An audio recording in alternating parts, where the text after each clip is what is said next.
Welcome to big TV digital live breaking news చూస్తున్నాం. 7 కేజీల బంగారంతో ఎన్టీఆర్ జిల్లాలోని చీలకల్లులోని ఒక డ్రైవర్ పరారైన ఘటన చోటు చేసుకుంది. ఈ నేపథ్యంలో 7 కేజీల బంగారంతో డ్రైవర్ పరారైన ఘటన ఎన్టీఆర్ జిల్లా చిలకల్లులో చోటు చేసుకుంది. హైదరాబాద్ నుంచి విజయవాడకు బంగారాన్ని తరలిస్తున్న షాపు సిబ్బంది టీ కోసం చిలకల్లు దగ్గర ఆగిన సమయంలో ఈ దారుణం చోటు చేసుకుంది. సిబ్బందిని బురిడి కొట్టించి కార్ డ్రైవర్ పరారయ్యారు. కార్ని కోల్డ్ స్టోరేజ్ దగ్గర వదిలేసి డ్రైవర్ పరారైనట్లు తెలుస్తుంది. డ్రైవర్ మధ్యప్రదేశ్కు చెందిన జితేంద్రగా కూడా పోలీసులు గుర్తించారు. అతడి కోసం 6 పోలీస్ బృందాలు కూడా గాలింపు ఇప్పటికే మొదలుపెట్టినట్లు కూడా తెలుస్తుంది. హైదరాబాద్లోని ఉంటున్న ఇంటిని కూడా జితేంద్ర ఖాళీ చేశారు. అయితే పోలీసులు కూడా ఈ విషయంపై మాట్లాడారు. అది ఒకసారి ఇప్పుడు చూద్దాం. 6తో అందులో ఉన్న బంగారపు వస్తువులతో టువర్డ్స్ నందిగామ వైపు కారు తీసుకొని వచ్చేసాడు. ఆ కారుకి GPS ఉండటం వల్ల ఆ సిబ్బంది దాన్ని ఫాలో అవుతూ వచ్చేటప్పటికి మునగచర్ల దుర్గా కోల్డ్ స్టోరేజ్ దగ్గర కారు పెట్టి ఆ కారులో సదరు 6.5 కేజీల బంగారాన్ని తన బ్యాగ్లో పెట్టుకొని ఆటో ఎక్కి టువర్డ్స్ నందిగామ వైపు వెళ్ళాడు. ఆ విజువల్స్ అని ఉన్నాయి, అవి చెక్ చేస్తున్నాము. దీనిపై ఒక కేసు నమోదు చేసి టీమ్స్ ఫామ్ చేసి ఇప్పుడు రైల్వే స్టేషన్కి, విజయవాడ బస్ స్టాండ్, అలాగే ఇటు వైపు ఆల్ టోల్ గేట్స్ దగ్గర చెక్ చేస్తున్నాము. దీనిపై కేసు నమోదు చేస్తాం. ఎన్ని టీములుగా చెక్ చేస్తాం? 6 టీంలు విజయవాడ సిటీలో, అలాగే task force CP Vijayawada CP గారి ఆదేశాల మేరకు task force, crime CCS Vijayawada, అలాగే సైబర్ క్రైము అన్ని టీమ్స్ ఇందులో ఇప్పుడు ఇన్వాల్వ్ అయ్యి all are on job. Jitendra కోసం ఇప్పటికే 6 పోలీస్ బృందాలను కూడా ఏర్పాటు చేసినట్లు కూడా పోలీసు అధికారులు తెలియజేస్తున్నారు. ఇదే అంశానికి సంబంధించి మరింత సమాచారం మా ప్రతినిధి శివ ఫోన్ ద్వారా అందిస్తారు. శివ, అయితే 7 కేజీల బంగారంతో ఆయన పరారైనట్లు తెలుస్తుంది. ఈ అంశంపై డీటెయిల్స్ ఏంటి? ప్రధానంగా చూసుకుంటే కృష్ణా జిల్లాలో జరిగిన చోరీకి సంబంధించి కూడా పోలీసులు శరవేగంగా దర్యాప్తు చేస్తున్నారు. 5 కోట్ల విలువైన బంగారంతో కార్ డ్రైవర్ ఉడాయించిన సంఘటన జరిగింది. హైదరాబాద్ నుంచి విజయవాడకు బంగారం డెలివరీ వెళ్లే క్రమంలో బంగారం పరారయ్యారు కార్ డ్రైవర్. హైదరాబాద్ నుంచి విజయవాడకు 3 వ్యక్తులు విజయవాడ షాప్ కు డెలివరీ చేసే క్రమంలో ఆభరణాలతోటి ఏమార్చేసి డ్రైవర్ పరారైన సంఘటన సంచలనం సృష్టించిన పరిస్థితి కనిపిస్తా ఉంది. ట్రాఫిక్ ఎక్కువగా ఉన్న నేపథ్యంలో జగ్గేపేట సమీపంలో ఫుల్పూర్ వద్ద టీ కోసం కూడా కారు ఆపిన సమయంలో కారులో వాటర్ తీసుకొని వస్తానని చెప్పి డ్రైవర్ చెప్పి వెళ్ళిపోయిన పరిస్థితి కనిపిస్తా ఉంది. దీంతో కారులో ఉన్న గోల్డ్ తీసుకొని పరారయ్యారు. ఈ కేసుకు సంబంధించి కూడా నందిగామలో కూడా పోలీసులకి ఫిర్యాదు చేశారు. అయితే కారులో GPS ట్రాక్ ఉండటంతో నందిగామ వద్ద కారు వదిలేసి సెల్ ఫోన్ స్విచ్ ఆఫ్ చేసి కార్ డ్రైవర్ జితేష్ వెళ్ళిపోయినట్టు తెలుస్తా ఉంది. నందిగామ ACM ఆఫీస్ లో ఫిర్యాదు చేశారు. ఇతని కోసం కూడా 6 బృందాలుగా గాలింపు చర్యలు చేపడుతున్నారు. ఇతను ఈ ప్రాంతానికి సంబంధించిన వాచికాముందో కూడా అతని కోసం ప్రత్యేకంగా గాలింపు చర్యలు అయితే చేపడుతున్న పరిస్థితి కనిపిస్తుంది. అయితే ఇక్కడ ప్రధానంగా ఒక అంశానికి సంబంధించి కూడా వేరేది వేసుకోవాలి. ఒకవైపు హైదరాబాద్ నుంచి బంగారం విజయవాడ తీసుకొని వస్తున్నారు. జగ్గేపేట టోల్ ప్లాజా సమీపంలో కూడా టీ కోసం ఆగిన సమయంలో ఆయన అక్కడి నుంచి పరారవడం జరిగింది. కారు ఉన్న దానికి సంబంధించి కూడా నందిగామ సమీపంలో ఉంది. ఈ నేపథ్యంలో ఏ పరిధిలోకి వస్తుంది ఏంటి అనే దానికి సంబంధించి కాకుండా 0 FR నమోదు చేసి కేసులో సమగ్రమైన దర్యాప్తు చేయాలని చెప్పి పోలీసులు అయితే భావిస్తున్నట్టు తెలుస్తాం. దీనికి సంబంధించిన నిందితుడి కోసం కూడా ప్రత్యేకంగా హైదరాబాద్, విజయవాడ, మధ్యప్రదేశ్ రాష్ట్రానికి సంబంధించిన ప్రాంతాల్లో ఆయన గాలింపు చర్యలు చేపట్టినట్టు తెలుస్తా ఉంది.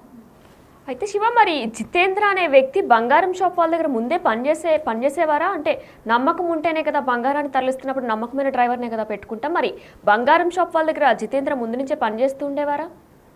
అంటే గత కొంతకాలంగా 2 సంవత్సరాల పైగా కూడా డ్రైవర్ వాళ్ళ దగ్గరే పనిచేస్తున్నట్లు తెలుస్తా ఉంది. అయితే ఎందుకు ఇలా చేశాడు? దీంట్లో వచ్చిన వ్యక్తులు 3లో ఒకటి డ్రైవర్ పరారయ్యారు, 2 వ్యక్తులు ఉన్నారు కాబట్టి ఇద్దరిలో వేరే పాత్ర ఏమన్నా ఉన్నదా అనే కోణంలో కూడా పోలీసులు అయితే విచారణ చేపడతా ఉన్నారు. అయితే డ్రైవర్ కి సంబంధించి పూర్తి స్థాయిలో కదలికల్ని గమనించే ప్రయత్నాలు అయితే జరుగుతా ఉన్నాయి. అయితే కారు వదిలిపెట్టిన సమయం, అంటే కారు ఏ టైంలో GPS ద్వారా నందిగామ సమీపంలో వదిలిపెట్టాడు, అక్కడి నుంచి కూడా చుట్టుపక్కల అన్ని CCTV ఫుటేజీల్ని పోలీసు అధికారులు అయితే గాలింపు చర్యలు చేపడుతున్నట్లు చూస్తా ఉంది. ఆ సీసీ ఫుటేజ్ ఆధారంగా ఏ వాహనంలో వెళ్ళారు, ఎలా వెళ్ళాడు, ఏంటి అనే దానికి సంబంధించి లోతుగా అయితే విచారణ చేపడుతున్నారు. ఎందుకంటే దాదాపుగా 7 కేజీలు సుమారు బంగారం ఉన్న నేపథ్యంలో దాన్ని అంత ఈజీగా తీసుకువెళ్లే పరిస్థితి కాదు కాబట్టి ఏదో ఒక రకంగా ఎక్కడో చోట విక్రయించాలి, ఎక్కడో చోట అమ్మకాలు కానీ ఇట్లా జరిగే పరిస్థితి ఉన్న నేపథ్యంలో దీనికి సంబంధించి కూడా పోలీసు అధికారులు అయితే 6 ప్రత్యేక బృందాలుగా ఏర్పడి గాలింపు చర్యలు అయితే చేపడతా ఉన్నాయి. అయితే ఏదైతే జితేంద్రకి సంబంధించి కూడా అతని కుటుంబ వివరాలు అవన్నీ కూడా ఎవరైతే షాప్ యజమానులు వారి వద్ద ఉన్నట్లు తెలుస్తా ఉంది. ఆ వివరాలన్నింటినీ కూడా సేకరించి ఆ ప్రాంతానికి పంపించేందుకు పోలీసు అధికారులు అయితే ప్రయత్నాలు చేస్తా ఉన్నారు. విజయవాడకు సంబంధించిన పోలీసులు హైదరాబాద్ వెళ్ళి అక్కడి నుంచి పలు వివరాలను సేకరించి ఇవాళ రేపట్లో మధ్యప్రదేశ్ కూడా వెళ్లాలని చెప్పి కూడా భావిస్తున్నట్టు తెలుస్తా ఉంది. అయితే శివ, మరి దీని మీద బంగారం షాప్ నిర్వాహకులు ఏం చెప్తున్నారు? ఎందుకంటే గత 2 సంవత్సరాలుగా కూడా ఆయన అక్కడ పనిచేస్తున్నారని కూడా మనకు తెలుస్తుంది. మరి ఈ అంశంపై బంగారం షాప్ నిర్వాహకులు ఏం చెప్తున్నారు జితేంద్ర మీద? అంటే హైదరాబాద్ సంబంధించిన నిర్వాహకులు కాబట్టి దీనికి సంబంధించిన గాలింపు చర్యలు అయితే కొనసాగుతున్నాయి కదా.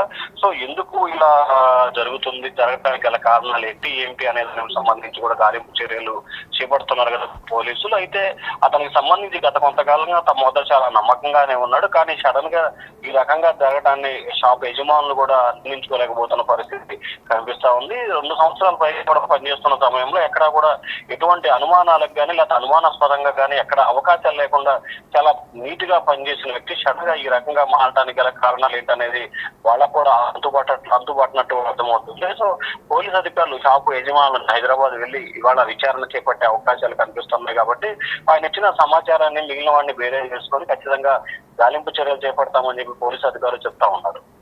అయితే శివ, మరి కార్ని కూడా కోల్డ్ స్టోరేజ్ దగ్గర విడిచిపెట్టి వెళ్ళినట్లు తెలుస్తుంది. మరి కార్ పరిస్థితి ఏంటి? దీని గురించి ఏమైనా అప్డేట్ ఉందా?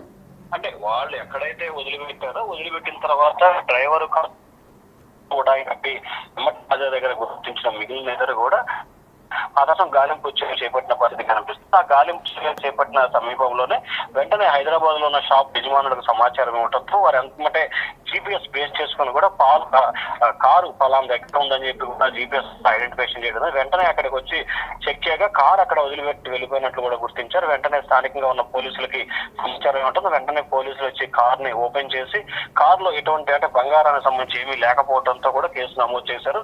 వారిద్దరు ఎవరైతే ఉన్నారో వారికి కూడా జరిగిన వివరాలన్నింటినీ కూడా నందిగామ పోలీసులకి తెలపడం జరిగింది. నందిగామ పోలీసులు వారు చెప్పిన సమాచారం మేరకు కేసు చేసి దర్యాప్తు చేస్తా ఉన్నారు. మరొక వైపు ఇతన్ని గాలించేందుకు కూడా ప్రత్యేకంగా 6 పోలీసు బృందం ఏర్పాటు చేశారు. ఒక్కొక్క బృందంలో 4 సభ్యులతో కూడుకున్న బృందం గాలింపు చర్యలు చేపడతా ఉంది.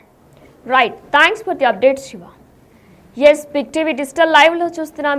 7 కేజీల బంగారంతో డ్రైవర్ పరారైన ఘటన ఎన్టీఆర్ జిల్లా చిలకల్లో చోటు చేసుకుంది. హైదరాబాద్ నుంచి విజయవాడకు వెళుతుండగా బంగారాన్ని తరలిస్తున్న షాపు సిబ్బంది టీ కోసం చిలకల్లు దగ్గర ఆగిన సమయంలో ఈ దొంగతనం చోటు చేసుకున్నట్లు కూడా తెలుస్తుంది. సిబ్బందిని బురిడి కొట్టించి కార్ డ్రైవర్ పరారయ్యారు. కారుని కోల్డ్ స్టోరేజ్ దగ్గర వదిలేసి డ్రైవర్ పరారైనట్లు కూడా పోలీసు అధికారులు జీపీఎస్ ట్రాకింగ్ తో కార్ని కోల్డ్ స్టోరేజ్ దగ్గర వదిలేసినట్లు కూడా పోలీసు అధికారులు గుర్తించారు. డ్రైవర్ మధ్యప్రదేశ్ కు చెందిన జితేంద్రగా కూడా గుర్తించారు. అయితే డ్రైవర్ గత కొన్ని సంవత్సరాలుగా కూడా బంగారం షాప్ నిర్వాహకులతో పనిచేస్తున్నట్లు కూడా తెలుస్తుంది. అయితే ఈ నెపంలో ఎందుకు జితేంద్ర ఈ పని చేశారు అని చెప్పి నిర్వాహకులు కూడా ఆలోచిస్తున్నారు. అయితే ఈ నేపథ్యంలో ఇప్పటికే అతని కోసం 6